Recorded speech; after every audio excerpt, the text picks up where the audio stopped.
We come today to Wednesday of Holy Week, and the two readings that we've got from the Bible, one of them is from Isaiah 50, and again for us as Christians, a lot of this is speaking of Jesus, and it talks about in Isaiah chapter 50 it says that the servant is the one who offered his back to those who beat him, offered his cheeks to those who pulled out his beard, and did not hide his face from mocking and spitting. And this is what Jesus is preparing for as we move towards Good Friday. And the story in the Gospels, in John's Gospel, is from John chapter 13. And the disciples are sitting around having a food together, and Jesus has washed his disciples' feet, and then they're all eating together. And Jesus knows that Judas is about to betray him. And Jesus, it says, he dipped the piece of bread and gives it to Judas. And as soon as Judas took the bread, it says that Satan entered into him, and Jesus said, "What you're about to do, do it quickly." And then Judas leaves. And then just after Judas goes, Jesus says, "I'll only be with you for a little longer. If you look for me, and just as I told you'll look for me, and just as I told the Jews, I tell you now, where you're going, where I'm going, you cannot come." And then he says, "A new command I give to you, love one another. As I have loved you, so you must love one another." Now, when Jesus dips the bread into the bowl, what he's doing is he's in that culture, he's honouring the person that he gives. So Jesus is kind of like the host of the meal. And if you were to dip the bread in and give it to someone, that gives them honour. And it seems like Judas is sitting next to Jesus.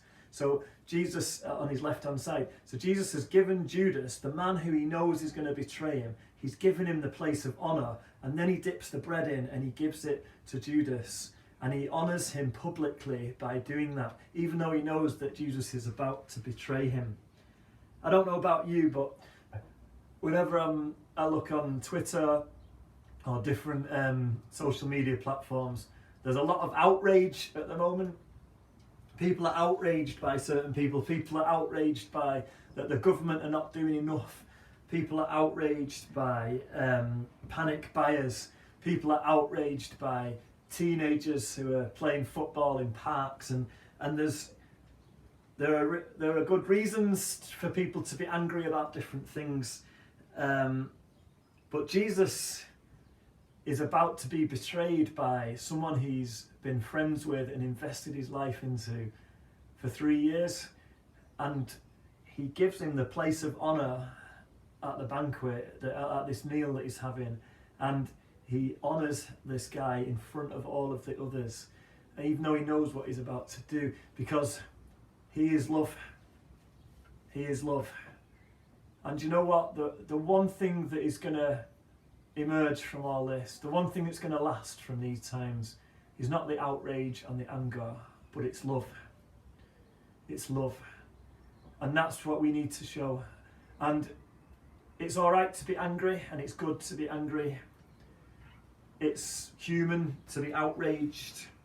It's human to be worried and anxious. And it's good to express those things, not necessarily on social media, but in different ways. But ultimately, what's going to last is love. And how do we be people who show love when actually what's emerging from us is anxiety, anger, all those different emotions? How do we be people who express love? Because Jesus says here that when he gives them this new command, he says, "A new command I give to you, that you should love one another, that you should love one another. This is how everyone will know that you're my disciples, that you love each other." And later on, Jesus' disciple John, he says that we love because he first loved us. And if you find it difficult at the moment to get through the emotions of anxiety and anger and different things like that into that state of love. It's because we need it from Jesus first. We need it from him. We need to receive it. We love because God first loved us.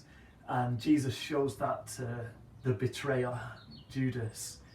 And we can show that to everyone, because that's the thing that's going to last. And I want to pray today that you would know, that we would know the love of God in such a way that that's the thing that would define this time.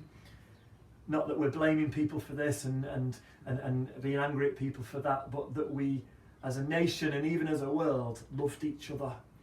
So I just want to pray that for us today. And maybe for the 100th time or the first time ever, you want to invite the love of Jesus into your life. And if you want to do that, just say yes in your heart to what I pray.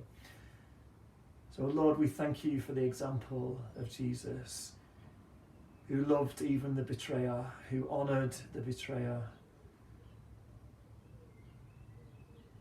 because Jesus was perfect and is perfect love. And may we know your perfect love that drives out all fear in our lives, that pushes away the anger, that is the greatest affection in our lives, the love of Jesus, that we might let that flow out from us to others. But just in this moment, would you fill us with your love?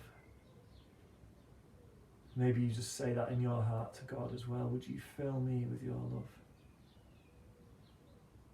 Push out the anxiety and all the other negative emotions and receive the love of Jesus. Amen. If you want to get in touch in any way, prayer requests or advice or stuff that you'd like us to advise you to read, if you're interested, please just message me or message Langworthy Community Church. Thanks for listening.